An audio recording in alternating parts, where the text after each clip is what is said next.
Labas vakaras.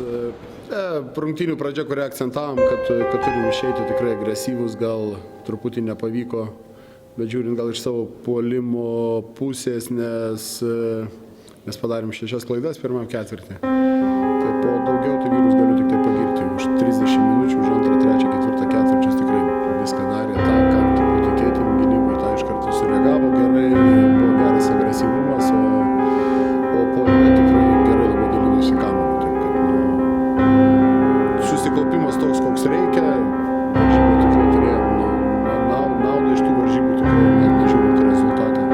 Tikrai sunku yra Šiauliam, taip, rotacija maža, dar Rehovas susirgęs iškrito, taip kad matosi jų, kad minutė po minutės jų jėgos seko, taip kad tą mes tikrai gerai išnaudojame.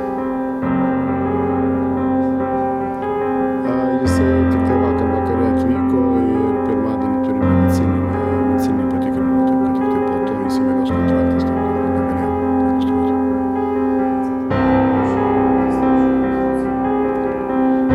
Matot, stengiamės žaisti agresyviai prie pick and roll ir kitų situacijų. Ir akcentavom, aišku, Vestą, kad jis yra labai geras, tačiau gavosi tokių situacijų, kuriuose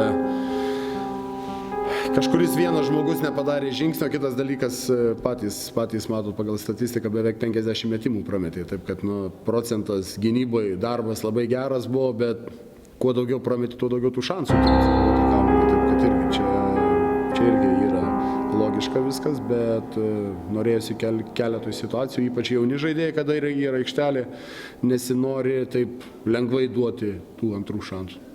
Apskritai, kalbant apie tos jaunus žaidėjus, koks šiandien pasirodymas, kaip įvertintum, jis negavo mažai laiko palyginti su tą.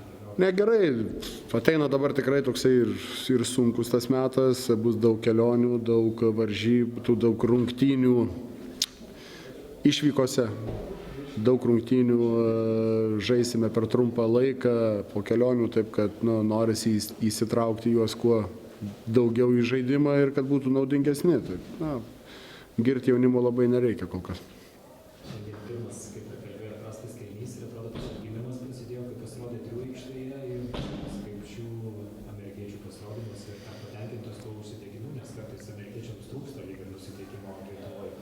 Ne, mes neturim komandoje šitų problemų su nusiteikimu, nes yra labai paprasta. Jeigu tu esi nenusiteikęs, tai yra tavo problema ir mes treneriai turim viską padaryti, kad tas nusiteikimas būtų pirmiausia. Taip kad stengiamės tikrai ir nuteikti varžybom, ir paruošti kiek galima geriau, ir tikrai jie yra tikrai profesionalai, tiek lietuviai, tiek užsieniečiai. Tikrai aš esu šito viso kolektyvo, šitos komandos darbu, dar kartą pasikartosiu, tikrai labai patenkintas.